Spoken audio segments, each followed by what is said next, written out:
Hello, everyone, and welcome back to Best English Podcast. My name is Sophia, and I want to ask you a question. Have you ever felt that frustrating moment where you know all the English words in your head, you understand everything people are saying, but when it's your turn to speak, your mind just goes blank? It feels like the words are trapped behind a wall, and you just can't seem to reach them. If you've ever felt that way, then I want you to know. This episode is for you. Today is the day we start breaking down that wall together. This isn't going to be another boring grammar lesson. This is about unlocking the real confident English speaker that is already inside you. We are going to do this by sharing the powerful stories of learners, people just like you, who went from feeling stuck and silent to speaking English with natural, easy fluency. And here is my promise to you. If you stay with me until the very end of this episode, you will have a complete toolkit of simple yet powerful strategies that you can start using today. Each story we share holds a different key to unlocking your fluency, and you'll need all of them. So I need you to listen closely to every single minute, because the final story we share might just be the one that changes everything for you. So, if you are truly ready to stop translating in your head and start speaking from the heart, find a comfortable spot. Maybe grab a cup of tea or coffee, and let's begin this journey together. Let's start with the story of a young woman named Maria. Maria worked in a small coffee shop in a quiet town. She was a wonderful baker. Her cakes and pastries were famous in the neighborhood. People loved her creations. But Maria had a secret. She was terrified of speaking English. She had moved to the United States a few years ago, and while her English was good enough for simple conversations, she felt a wave of panic whenever she had to say more than just a few words. She would blush, her heart would race, and she would often forget the words she knew so well. She felt like there was a wall between her and her customers, a wall made of fear. One day, a man came into the coffee shop. He was a tourist, and he was very friendly. He asked Maria about her cakes, and he wanted to know the story behind each one. Maria felt the familiar panic rising in her chest. She wanted to tell him about her grandmother's special recipe for the apple pie, and about the time she accidentally used salt instead of sugar in a batch of cookies. But the words were trapped inside her. She could only manage a few short sentences. This is apple pie, very popular. The man smiled kindly, but Maria felt disappointed in herself. She knew she had so much more to share. That evening, Maria sat in her small apartment, feeling sad. She looked at her reflection in the window and said to herself, I can't live like this anymore. I have to do something. The next day, she decided to try something new. She started talking to herself in English. At first, it felt silly. She would describe what she was doing. I am washing the dishes. The water is warm. I am using a blue sponge. She talked about her day, her dreams, and her fears, all in English. She did this every day, in the privacy of her home. She was her own, non-judgmental, speaking partner. Slowly, something amazing began to happen. The words started to flow more easily. She was no longer searching for them in her mind. They were just there. She started to think in English, too. When she was baking, she would think, I need to add more flour. This dough is too sticky. She was creating an English-speaking world for herself, inside her own mind. A few weeks later, the same friendly tourist came back to the coffee shop. He remembered Maria and her delicious cakes. This time, when he asked about the apple pie, Maria took a deep breath and started to speak. She told him the story of her grandmother and how she used to bake with her as a little girl. She even told him the funny story about the salt and the cookies. The man listened with a big smile on his face. He was not just a customer anymore. He was a friend. From that day on, Maria's confidence grew. She started talking to all her customers, sharing stories and jokes. Her small coffee shop became a place of warmth and connection, not just a place to buy cakes. And it all started with a simple decision: to talk to herself and to turn her fear into her friend. Maria's story teaches us a very important lesson. The fear of making mistakes is often the biggest obstacle to fluency. We are so worried about saying something wrong that we end up saying nothing at all. But here's the thing: making mistakes is a natural part of learning. Think about a baby learning to walk. Does a baby give up after falling down a few times? No. A baby gets up and tries again, and again, and again. And eventually, the baby walks and then runs. Learning to speak a new language is the same.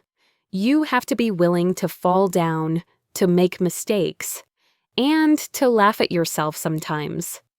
So, how can you start to overcome this fear?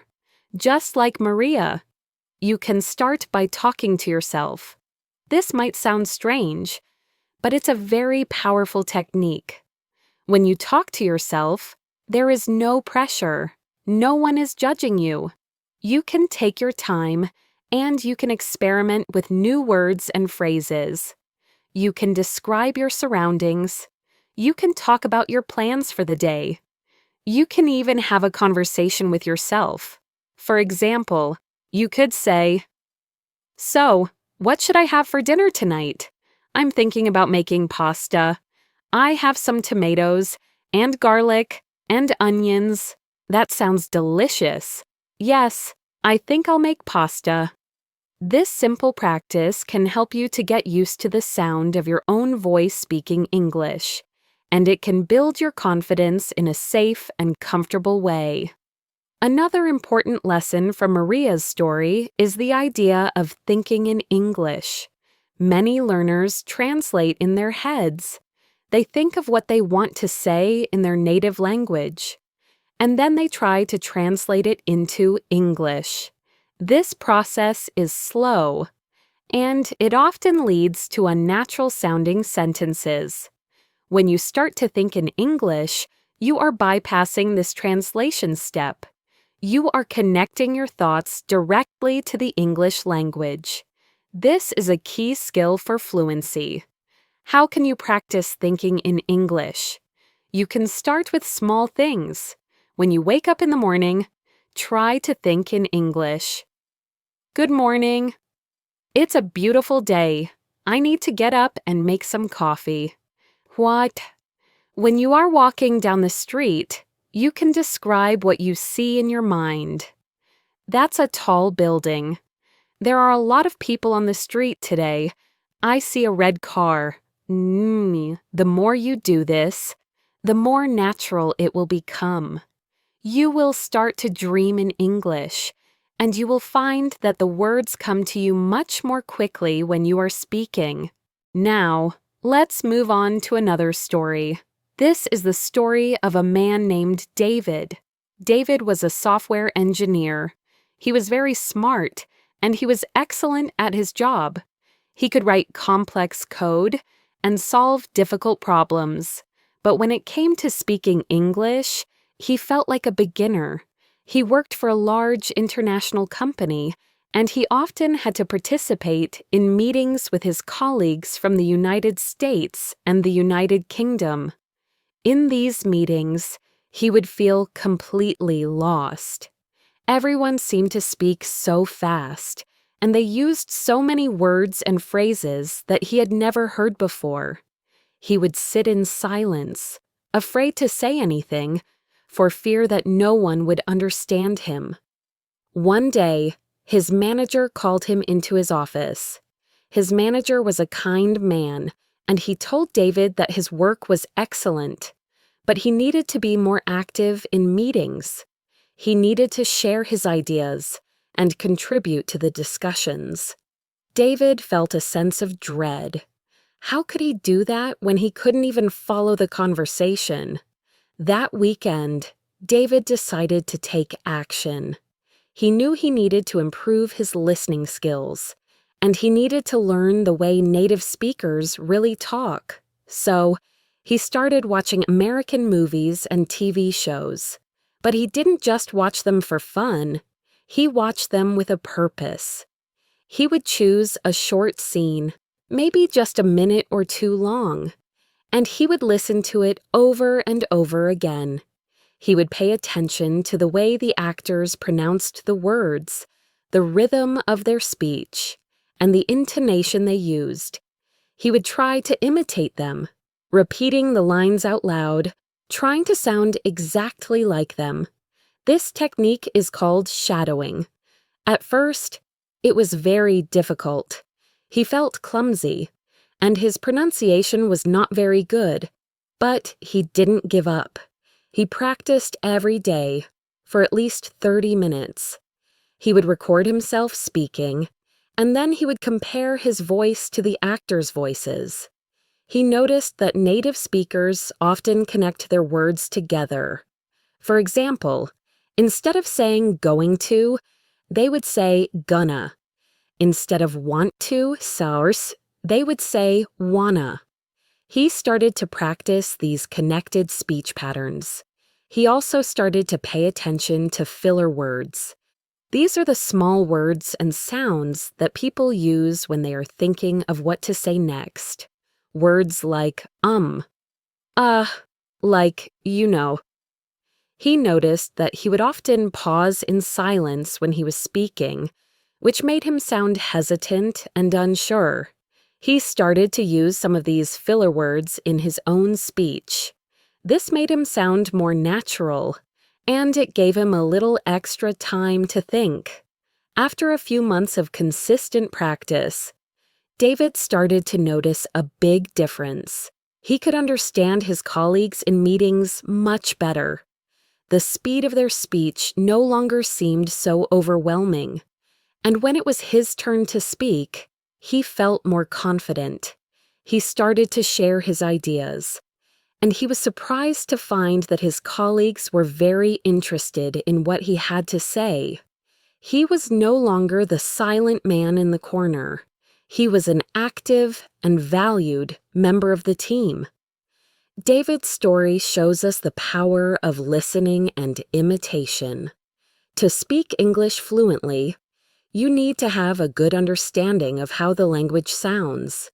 You need to be familiar with the rhythm, the intonation, and the connected speech of native speakers. Watching movies and TV shows, listening to podcasts, and paying close attention to the way people speak can be incredibly helpful. The shadowing technique that David used is a fantastic way to practice. It helps you to improve your pronunciation, your rhythm, and your intonation. It also helps you to develop muscle memory in your mouth, so that you can produce the sounds of English more easily. When you are shadowing, don't worry about understanding every single word. The goal is to imitate the sounds, not to translate the meaning. You can find short audio clips online, or you can use scenes from your favorite movies. Just listen and repeat. It's like singing along to a song. Another important point from David's story is the use of filler words. Many English learners think that they should avoid filler words, that they are a sign of weakness. But that's not true. Native speakers use filler words all the time. They are a natural part of conversation. Using filler words can actually make you sound more fluent and more natural. They can also help you to keep the conversation flowing while you are thinking of what to say next. Some common filler words and phrases are, well, so, actually, I mean, let me see. You can try to incorporate some of these into your speech, but be careful not to overuse them.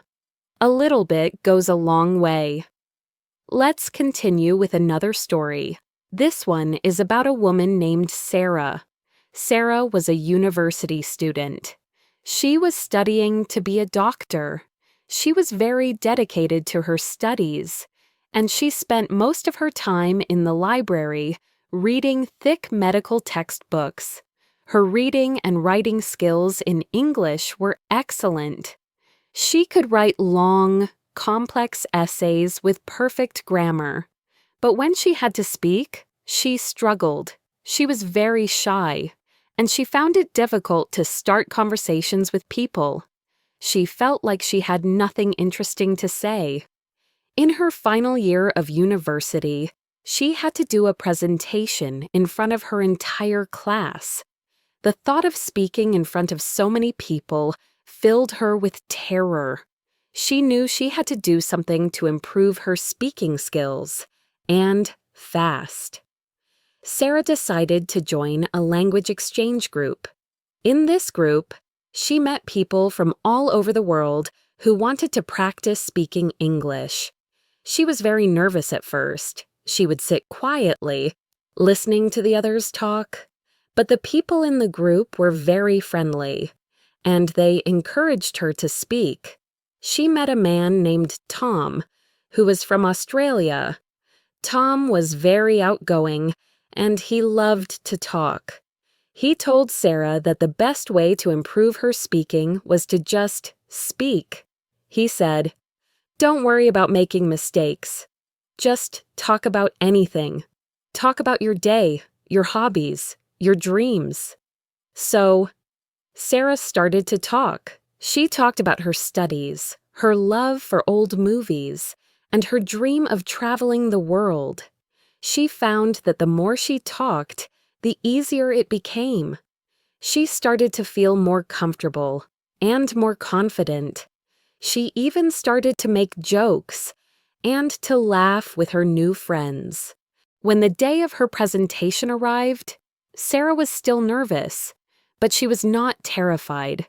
She stood in front of her class, and she started to speak.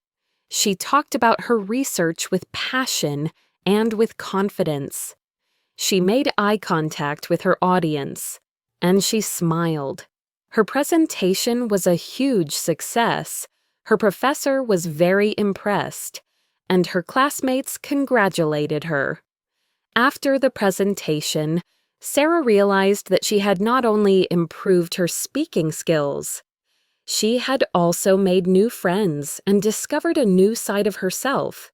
She was no longer the shy girl who hid in the library. She was a confident and articulate young woman. Sarah's story highlights the importance of finding opportunities to speak. You can study grammar rules for years, and you can memorize thousands of vocabulary words. But if you don't practice speaking, you will never become fluent. You need to use the language in real-life situations. Joining a language exchange group, like Sarah did, is a great way to do this.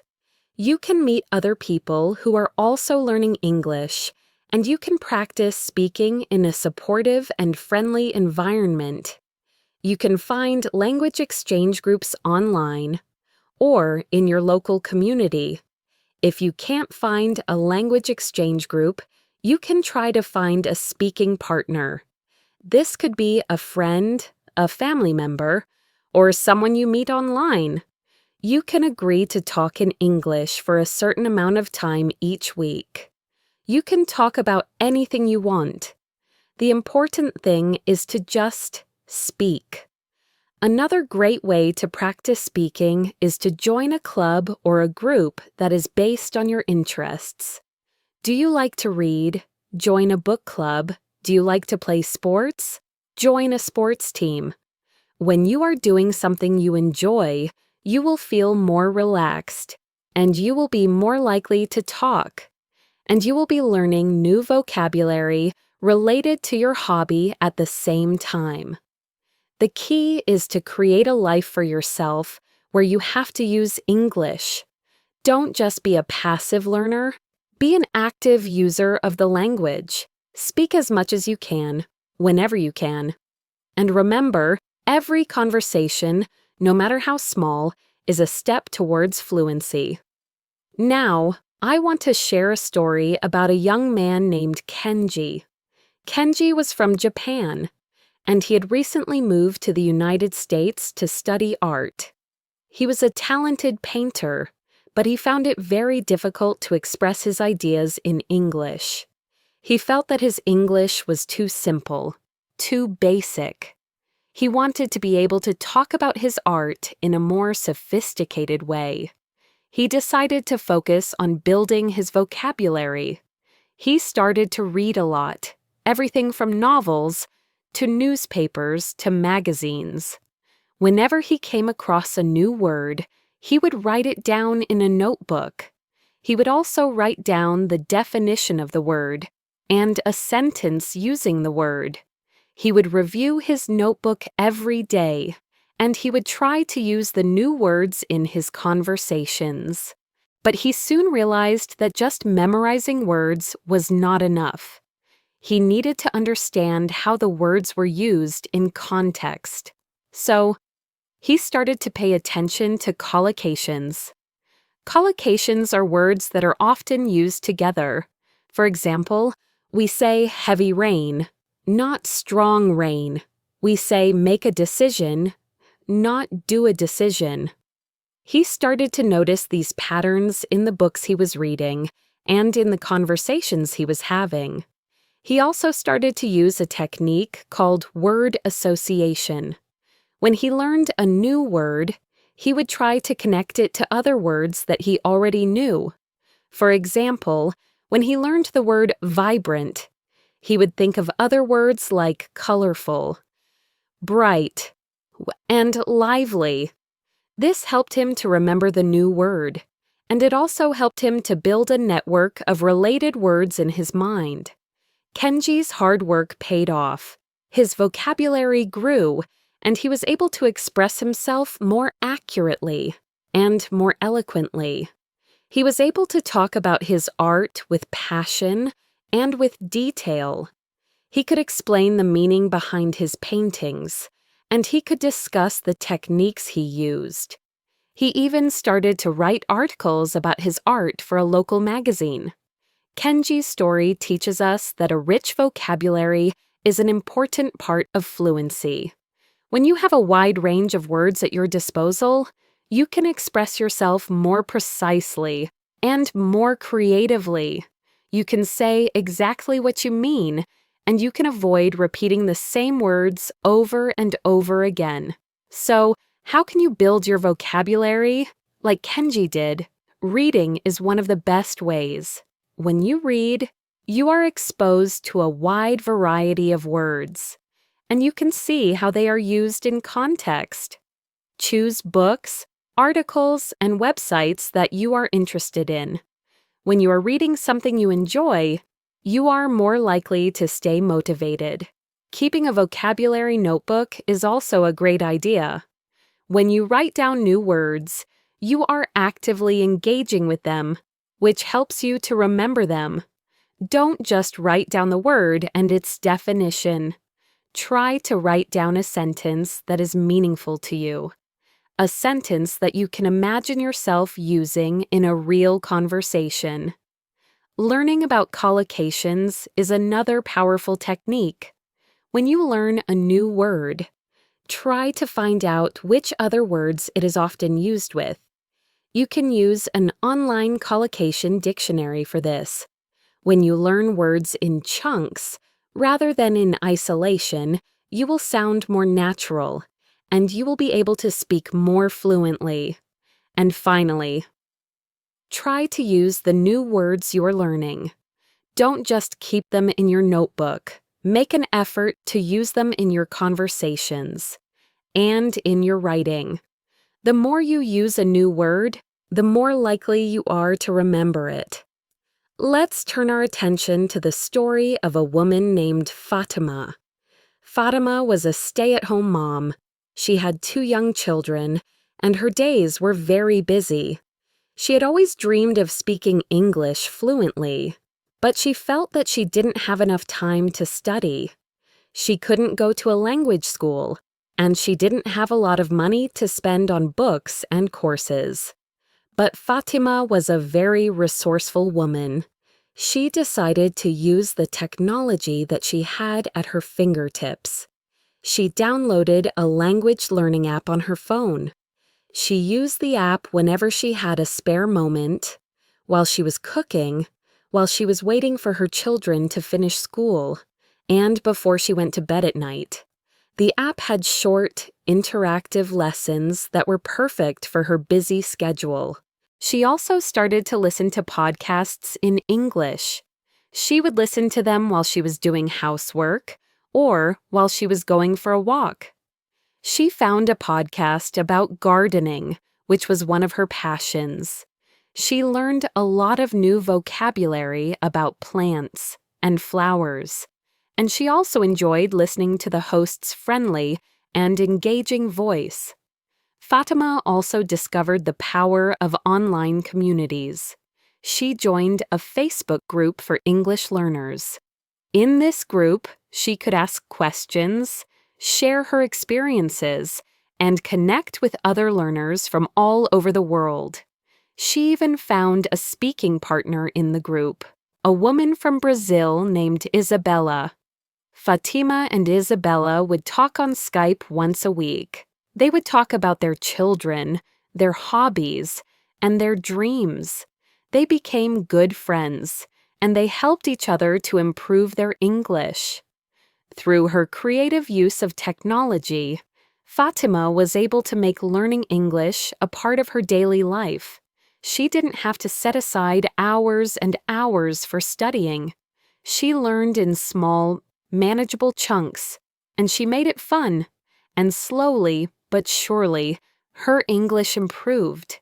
She became more confident, and she started to feel more connected to the world around her. Fatima's story shows us that you don't need a lot of time or money to learn English. With the help of technology, you can learn anytime and anywhere. There are so many amazing resources available online, many of them for free. Language learning apps can be a great way to learn new vocabulary and practice grammar. They are often designed like games, which makes learning fun and engaging. You can find apps that focus on different skills, such as speaking, listening, reading, and writing. Podcasts are another fantastic resource. You can find podcasts on almost any topic imaginable, so you can choose something that you are genuinely interested in. Listening to podcasts can help you to improve your listening skills, and it can also expose you to new vocabulary and different accents. Online communities, such as forums and social media groups, can be a great way to connect with other learners. You can ask for help, share your successes, and get encouragement from people who are on the same journey as you. You can also find speaking partners online, which is a great way to practice speaking without leaving your home. The key is to find the resources that work for you and to make learning a consistent habit. Even if you only have a few minutes each day, you can still make progress. Every little bit counts. Now, let's hear the story of a man named Carlos. Carlos was a musician. He played the guitar in a band. He was very passionate about his music, and he dreamed of one day touring the world with his band. He knew that to achieve his dream, he needed to be able to speak English fluently. Carlos had been studying English for many years, but he felt that his progress was very slow.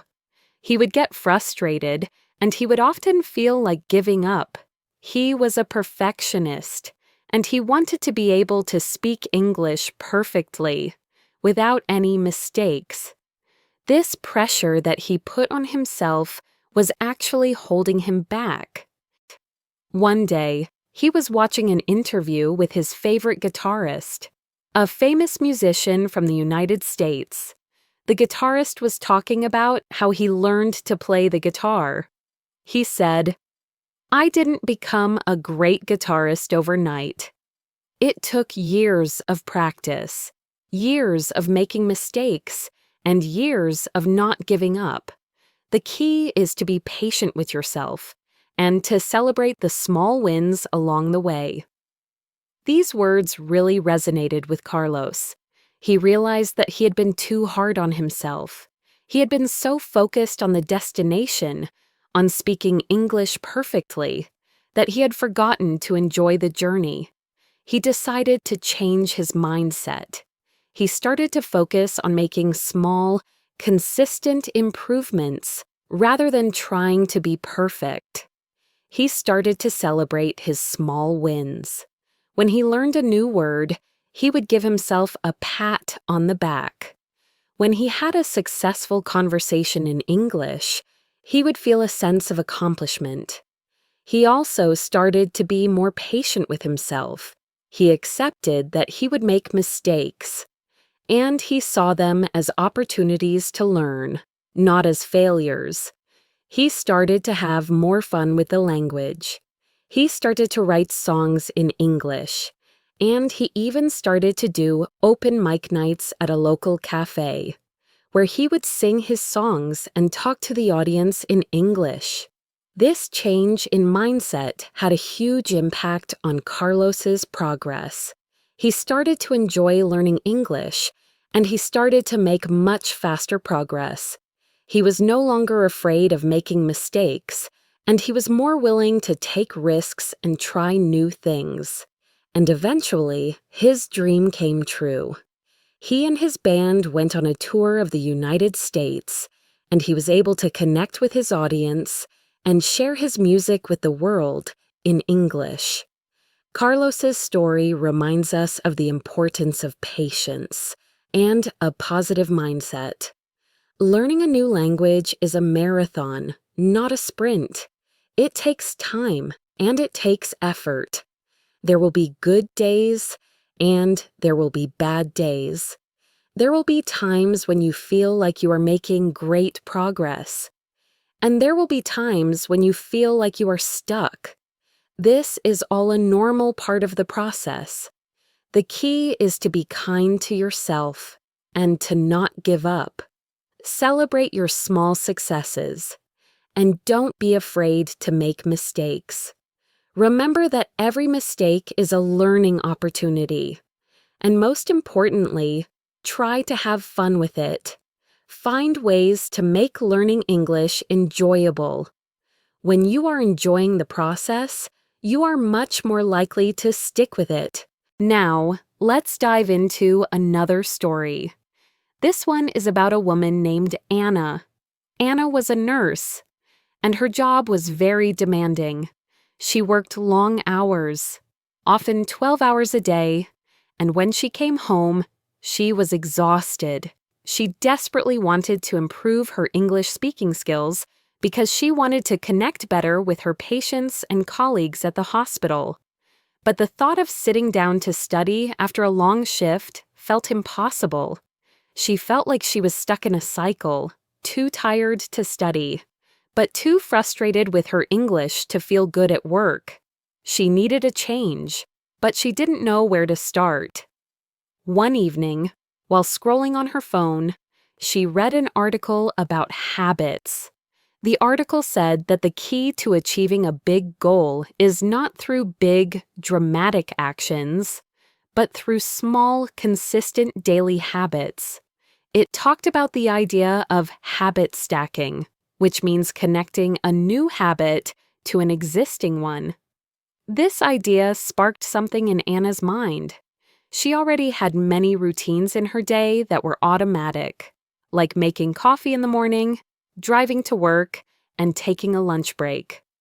What if she could attach a small English practice to each of these existing habits? So, she decided to try it. The next morning, while her coffee was brewing, she spent 5 minutes reviewing vocabulary on a language app.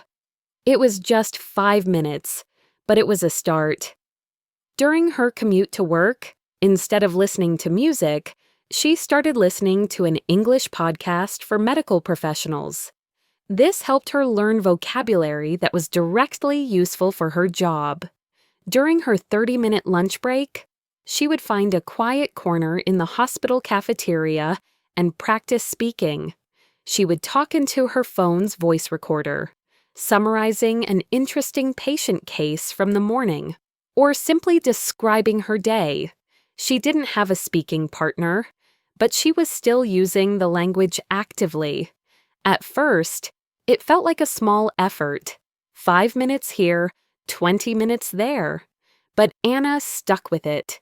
She made it a non-negotiable part of her day, just like brushing her teeth. She wasn't trying to study for hours. She was just trying to be consistent, and slowly, over weeks and months, the magic of consistency started to work. She found herself understanding the fast-paced conversations at the nurse's station more easily. The medical terms she heard on her podcast started appearing in her own speech. When she had to explain a procedure to a patient, the words came more naturally, without the long pauses she used to have. One day, a doctor stopped her in the hallway. "Anna," he said, "I've noticed a huge improvement in your communication lately. You're speaking with so much more confidence and clarity. It's really making a difference." Hearing those words felt like winning a gold medal. Anna realized that all those small, consistent efforts had added up to something big. She hadn't needed to find extra hours in her day. She had found the power in the small moments she already had. Anna's story is a powerful reminder that you don't need to quit your job or dedicate your entire life to studying to become fluent. The key is consistency. A little bit of practice every single day is far more effective than one long study session once a week. Think about your own daily routine. What are the habits you already have? Can you attach a small English practice to them? For example, could you listen to an English podcast while you're washing the dishes? Could you review 5 new vocabulary words while you wait for the bus? Could you spend the first 2 minutes of your shower describing your plans for the day in English? This method, habit stacking, makes it easier to build a new habit because you're linking it to something your brain already does automatically. The goal is to make English a natural part of your life, not just a subject you study. When you immerse yourself in the language in these small ways, you are constantly activating your English brain. You are keeping the language fresh in your mind, and you are building a strong foundation for fluency. One small habit at a time. So, I encourage you to think like Anna. Look for the small pockets of time in your day. Don't underestimate the power of 5 minutes. Those minutes add up, and they can change everything. Now, let's talk about another common challenge, pronunciation. This brings us to the story of Michael. Michael was an architect from Poland who had moved to Chicago. His grammar was nearly perfect, and he had a huge vocabulary. On paper, his English was excellent. But when he spoke, people often had trouble understanding him.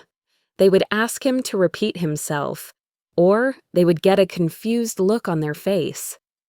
Michael knew what the problem was. His pronunciation was very strong, and it made his speech unclear.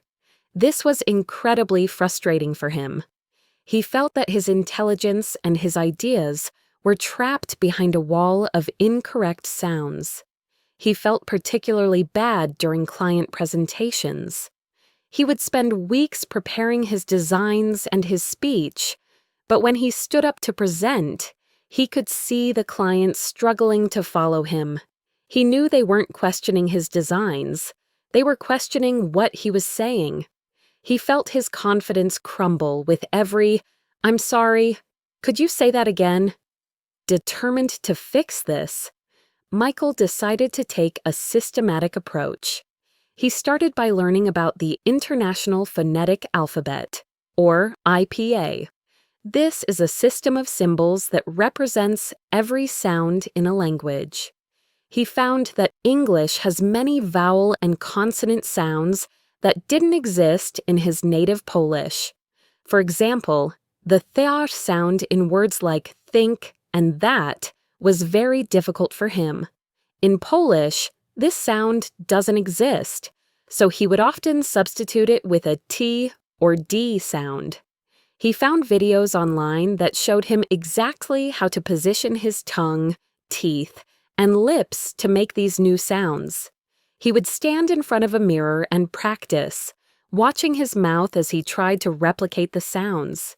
He practiced with minimal pairs, which are pairs of words that are different by only one sound, like ship and sheep, or think and sink. He would record himself saying the words and then listen back to see if he could hear the difference. It was difficult, and sometimes tedious work, but he was like an athlete training his muscles. Only he was training the small muscles in his mouth. He also learned about word stress and sentence stress. He realized that in English, we don't say every syllable with the same force. In a word like important, the stress is on the second syllable, important. In a sentence, we stress the most important words, the content words, like nouns, verbs, and adjectives. He started listening to native speakers specifically for this rhythm, this music of the language. He would clap his hands to the beat of the sentences he heard. After several months of dedicated practice, Michael's pronunciation improved dramatically. He started to receive compliments from his colleagues, and in his next big client presentation, he spoke with clarity and confidence. The clients were engaged, they understood his vision, and they loved his designs. He had finally broken down the wall that was holding him back. He felt free to express himself and to share his talents with the world. Michael's journey teaches us that pronunciation is a physical skill. It's about training your mouth to move in new ways. Good pronunciation is not about losing your accent entirely. An accent is a part of who you are, and it can be beautiful. Good pronunciation is about being clear and easy to understand. So, how can you work on your pronunciation like Michael did? First, become aware of the specific sounds that are difficult for you.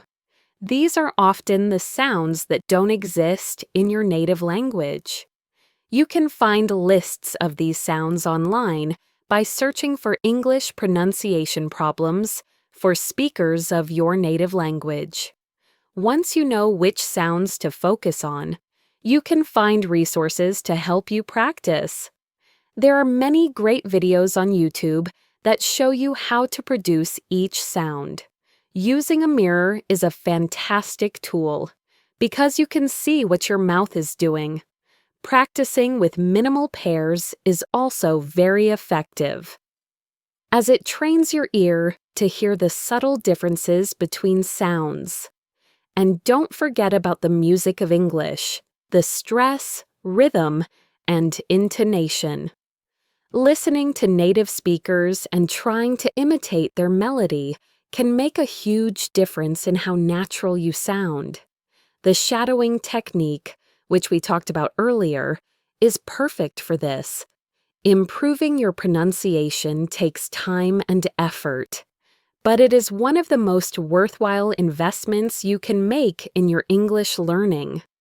When you speak clearly, you feel more confident, and people are more likely to focus on what you are saying, not how you are saying it. Let's explore another aspect of fluency, one that goes beyond grammar and pronunciation.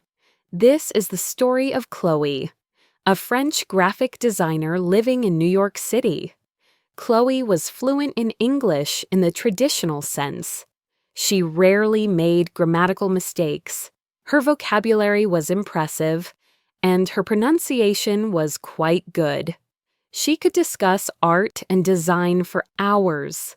However, she often felt like an outsider in casual conversations with her American friends and colleagues.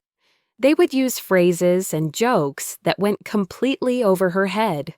For example, one day at lunch, her colleague said, "I had to bite the bullet and tell my boss I made a mistake." Or, Khloe was confused. She pictured her colleague literally biting a metal bullet. Another time, a friend said, "Don't worry about the party, just go with the flow."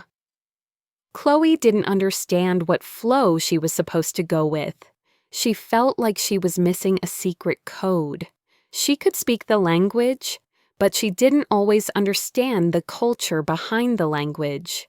Khloe realized that to be truly fluent, she needed to understand these cultural nuances, these idioms and slang expressions that native speakers use so effortlessly.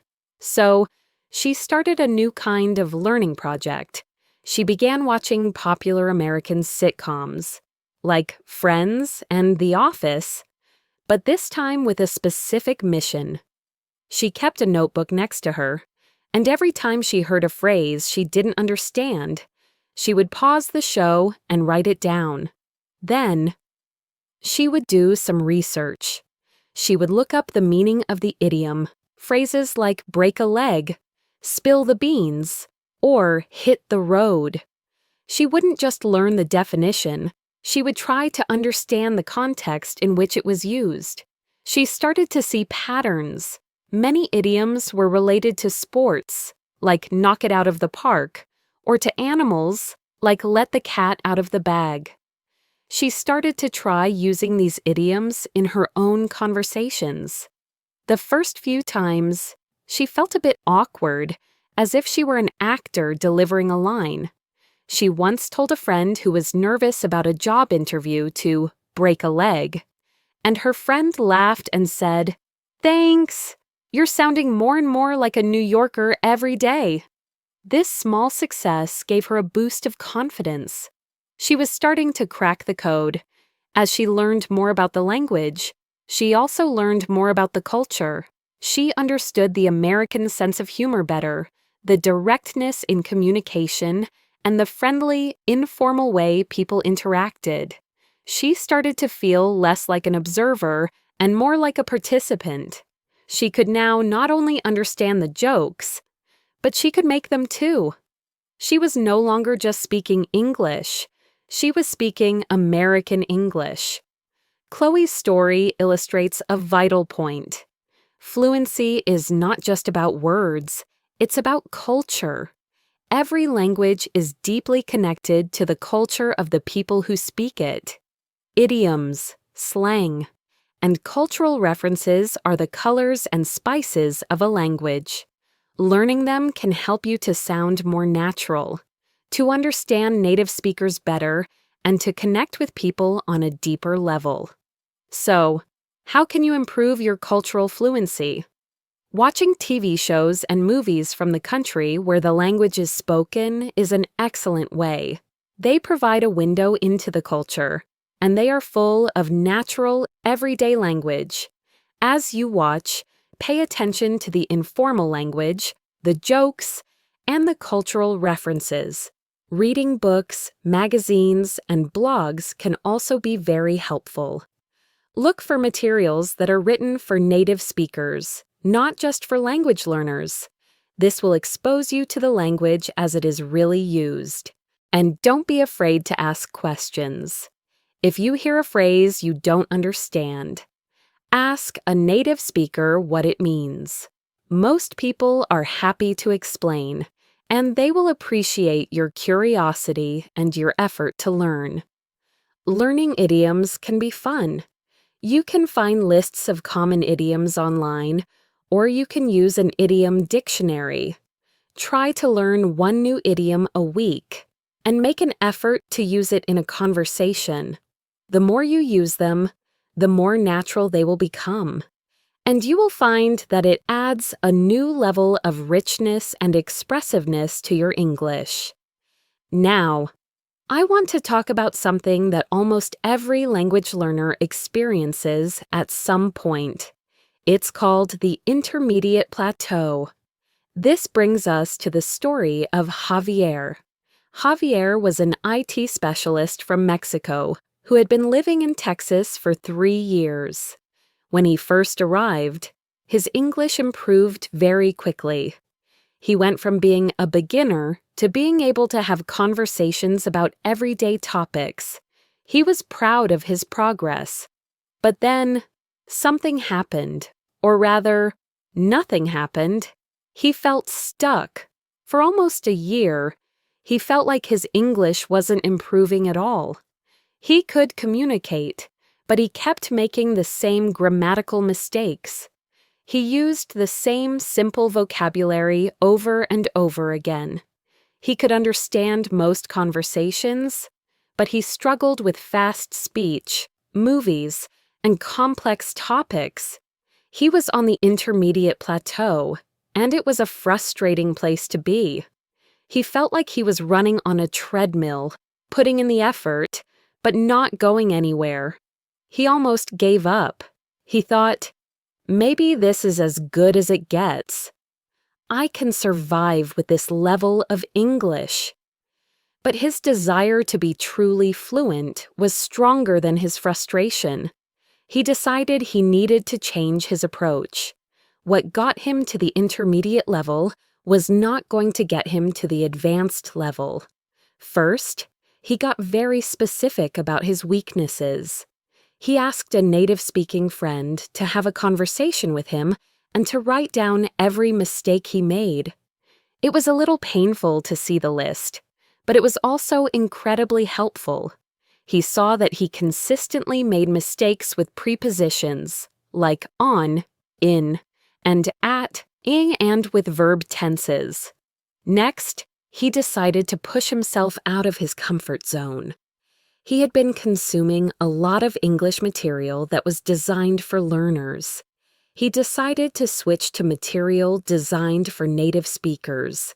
He stopped listening to learner podcasts and started listening to podcasts about technology, his field of work. At first, it was very difficult. He could only understand maybe 60%, but he persisted. He would listen to the same episode multiple times, looking up new words until he understood it completely. He also changed his speaking practice. He had been having the same kinds of casual conversations with his friends. He decided to seek out more challenging speaking situations. He joined Toastmasters, a public speaking club.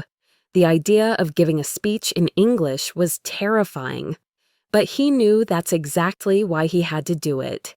His first speech was a nerve-wracking experience, but he did it, and with each speech, he became more confident and more articulate. He was forced to use more complex grammar and vocabulary to express his ideas clearly. Slowly, Javier started to climb off the plateau. He noticed that he was making fewer mistakes with prepositions. He was using a wider range of vocabulary in his conversations. He could follow the fast-paced discussions in his tech podcasts. He was no longer just surviving in English, he was thriving. Javier's story is one of hope for anyone who feels stuck. The intermediate plateau is a real and very common phenomenon. It happens because the easy gains of the beginner stage are over. To keep improving, you need to be more strategic and more intentional with your learning. If you feel like you're on a plateau, the first step is to identify your specific weaknesses. Are you struggling with a particular grammar point?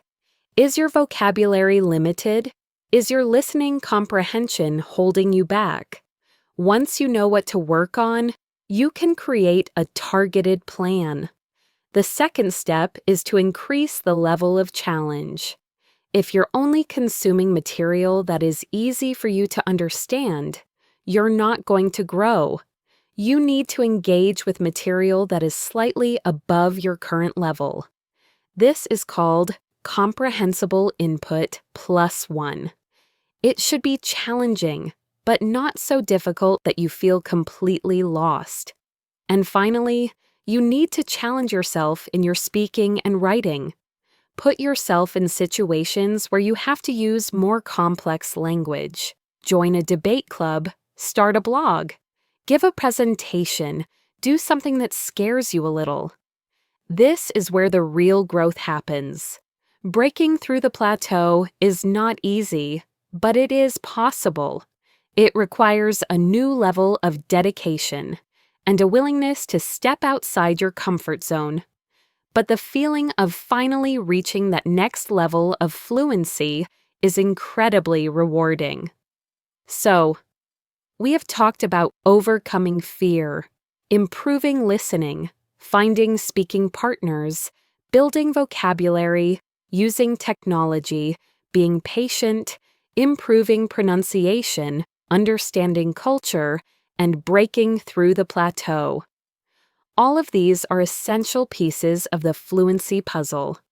But there is one more skill that I want to talk about today. It's the skill of self-correction. And this brings me to our final story, the story of Linda. Linda was a very diligent student of English. She wanted to speak accurately, and she was very aware of her own mistakes. The problem was, she was too aware. In the middle of a sentence, she would realize she had used the wrong word or grammar, and she would stop. She would correct herself, often multiple times in one sentence. It sounded something like this. Yesterday, I went to the store to buy some bread. Her conversations were slow and halting. She was so focused on being accurate that she lost her fluency. Her friends would tell her, "Linda, we understand you. Don't worry so much about the small mistakes." But she couldn't help it. The desire to be perfect was very strong. One day, her English teacher gave her some interesting advice. He said, "Linda, I want you to practice being fluent, not accurate." He gave her an exercise. He told her to choose a topic and to speak about it for 1 minute without stopping. The rule was, she was not allowed to stop. Even if she knew she had made a mistake, she had to just keep talking, to keep the flow going.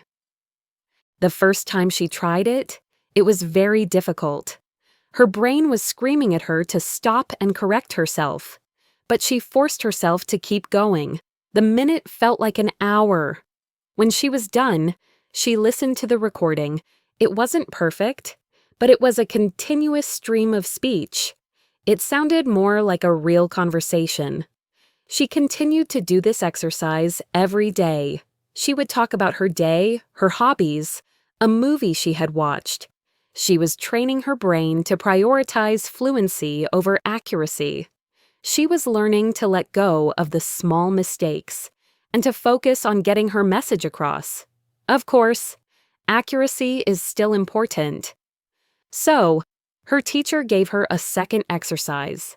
After she had finished her 1-minute fluency practice, she would listen to the recording and identify 1 or 2 mistakes that she had made. Then, she would think about the correct way to say it. This way, she was still working on her accuracy, but she was doing it after the fact, not in the middle of speaking. This two-part approach worked wonders for Linda. In her conversations, she started to relax. She allowed herself to make mistakes. And she found that people still understood her. And because she was more relaxed, she actually started to make fewer mistakes. She had found the balance between fluency and accuracy. She could communicate her ideas smoothly and effectively, without being a prisoner of perfectionism. Linda's story teaches us a crucial lesson. Fluency and accuracy can sometimes feel like they are in conflict. If you focus too much on accuracy, you can lose your flow. If you focus only on flow, your mistakes might become permanent habits. The key is to find a balance. The exercise Linda's teacher gave her is something you can all try. Record yourself speaking for 1 or 2 minutes on a topic. While you are speaking, your only goal is to keep talking. Don't stop, don't hesitate, don't correct yourself. Just let the words flow. Then, listen back to the recording. This time, put on your editor hat. Listen for any repeated mistakes. Choose 1 or 2 things to work on. Maybe you notice you always forget the S on third-person verbs. Or maybe you notice you often use the wrong preposition. By focusing on 1 or 2 things at a time, you can work on improving your accuracy without overwhelming yourself. Remember, the goal of speaking is communication. It's about connecting with another person, sharing ideas, and expressing yourself. Perfect grammar is not the goal. Clear, confident communication is. So, give yourself permission to be imperfect. Let go of the need to be right all the time, and focus on the joy of connecting with others through language. We have journeyed through so many stories today, each one offering a piece of the puzzle of fluency. From Maria's courage to speak to herself, to David's dedication to shadowing, to Sarah's leap of faith in a conversation group, we saw Kenji build his world with words, Fatima find time in the moments in between, and Carlos learn to enjoy the journey. We saw Anna build a routine, Michael reshape sounds, Khloe decode culture, Javier smash through the plateau, and Linda find the beautiful balance between flow and precision. Each of these stories shines a light on a different path to the same destination, a place where you can express your true self in English, easily, and with confidence. Your path will be unique. It will be a combination of some of these strategies and others that you discover on your own. The most important thing to remember is that you can do this. It is not an impossible dream. Fluency is a skill that is built over time, with patience, with practice, and with a positive attitude. It's built in the 5 minutes you spend on an app while your coffee brews. It's built in the courage it takes to ask a stranger for directions. It's built in the moment you choose to watch a movie in English instead of your native language. It's built with every mistake you make and every lesson you learn from it. So, as we come to the end of our time together today, I want to leave you with a final thought. Think of learning English not as climbing a huge, intimidating mountain, but as building a beautiful, strong bridge. Every word you learn is a stone. Every conversation you have is a new section of the bridge. Every mistake you learn from strengthens the foundation. This bridge is not just connecting you to a new language, it's connecting you to new people, new ideas, new opportunities, and new parts of yourself. Keep building your bridge, stone by stone. Be proud of how far you've come, and be excited about where it will take you. Thank you once again for listening to Best English Podcast. It has been a pleasure to share these stories and ideas with you. I hope you feel encouraged and equipped with new tools to continue your English learning adventure.